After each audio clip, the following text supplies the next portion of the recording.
Hey everybody, welcome back. Today I want to talk to you a little bit about a couple of interesting maples we have this year. We've been slowly branching out into more varieties of Japanese maples and some of the more interesting, unusual dwarf conifers. So I've got a couple of really good gems here this year. Right here to my left, this first one is called Ruby. This is a full moon maple. I've had this in the shade garden for probably about 8 years, 7, 8 years, and I've been very happy with it. They don't require shade, but they do pretty well with a little bit of at least afternoon shade. That'll help maintain the foliage from getting too much exposure and get burnt. So it's a very subtle color and just a medium red. The young leaves come out a very nice shade of burgundy, and then nice fall tones as well. A little more on the red side of things, I believe, in fall, but very subtle tree, very slow growing.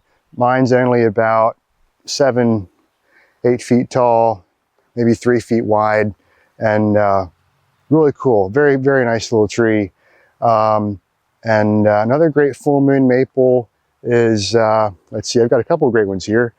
This one's called Vitifolium, which means, so vitis is a Latin name for grape, so it's a grape leaf full moon maple. Extra large leaves. They'll get, I'm thinking probably 4 or 5 inches across, like a big paddle. And the spring color has just some light tones of kind of a bronzy color over the green, and then medium greens throughout the year. Very shade tolerant and spreading. I'm going to say probably about 10 feet wide, 12, 15 feet tall in this year eventually. They're not super quick, but very nice shape on this here. And fall color on this one here, absolutely amazing. The full moon maples have some of the best fall color of all of the Japanese maple types. So another great one for summer, spring and summer color is Gable Glory.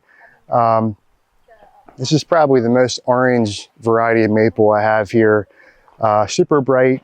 They're like fiery red orange in the spring, and then in the fall this one would really intensify as it gets colder.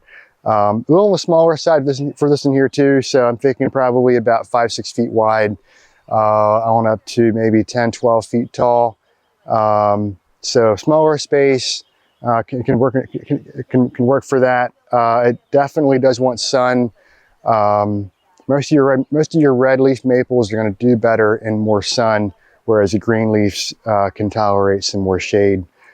So best color in most of the day's exposure. So wonderful little tree. Another one right behind me, this is called Peaches and Cream. This is a wonderful, more bush form of Japanese maple. This particular specimen is probably about 8 to 9 years old.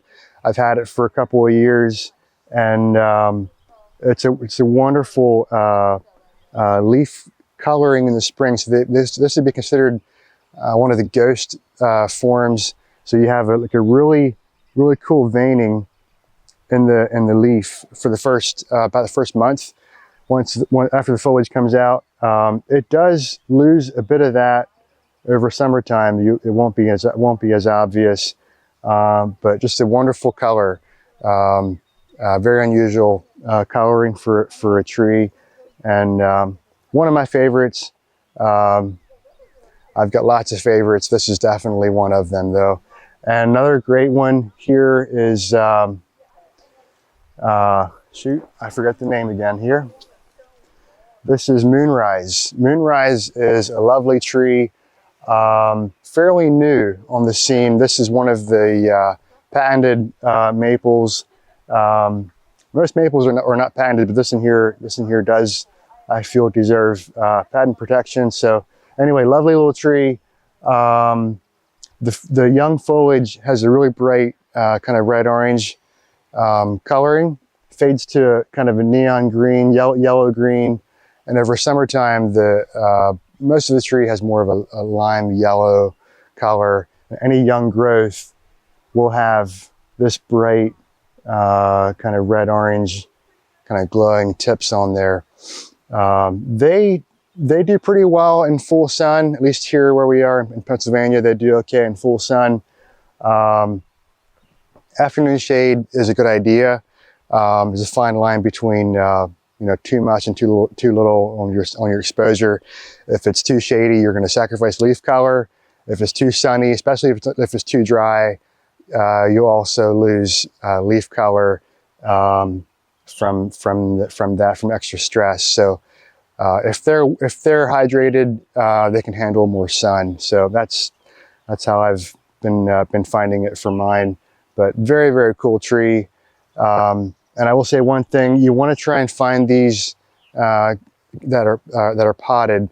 I've gotten some that were field grown, and they do not do very well with being dug. The first year after being dug, they really stress pretty bad. So this in here has been grown in a pot and leafed out beautifully. Very, very happy with it. And another cool tree to my right here, this is called Zydeco Twist. It's a twisted, contorted form of black gum. Very interesting tree. I want to put one in the garden somewhere and just watch it grow. I'm not even sure if it'll turn into a tree or what it'll be. And yeah, just a fun little thing. And then we have a few really good conifers this year. This is a hemlock with really round, small leaves. It's a Canadian hemlock, Hibifolia. So it'll turn into it'll be about 3 to 4 feet tall. Right now it's trimmed into kind of a globe shape, but it will eventually develop a leader and grow into more of a pyramid. But the way the leaves are held is extremely cool. This is a Korean pine. This is called Blue Ball. Korean pines get overlooked a bit in the trade. Japanese white pine is definitely more popular, but the Korean pine is I'd say almost cooler than some of the Japanese white pine. It is from the same region. Anyway, very, very neat needle coloration, and this one's very tight. This would be about 3 by 3 in about 10 years. So you're looking at an annual growth rate of just a couple inches. So it'll grow about 3 inches this year and stop for the season. But very tight. Full sun, not too wet. They're not hard to grow. They're actually quite simple. But yeah, very, very interesting. It's one of those plants that looks fresh all the time, no matter what time of the year it is. Got nice shiny green needles, blue-green needles, and yeah, just a really great habit. And in front of that here, I've got a little maple called Peeve Starfish. It's sort of what you'd call like a spider or a willow leaf type of maple. The leaves are they have a very distinct like fingering pattern. So they're really kind of like a starfish, really. So great little tree. That'll be about 10, 12 probably over time. So we got a couple of small ones here. So yeah, there's a lot more I could show you today. We'll probably save some more for next time and show you some more of our maples in the next video. And yeah, until then, yeah, stop on by sometime, have a look. We're pretty proud of our selection this year. It's always fun to help somebody find something unusual and yeah, just something interesting for a new container or any new place in the garden. So, yep, we'll see you again next time. Hey guys, thanks for watching. To see more of our videos, don't forget to like and subscribe and click the notification bell so you can see when new videos get uploaded.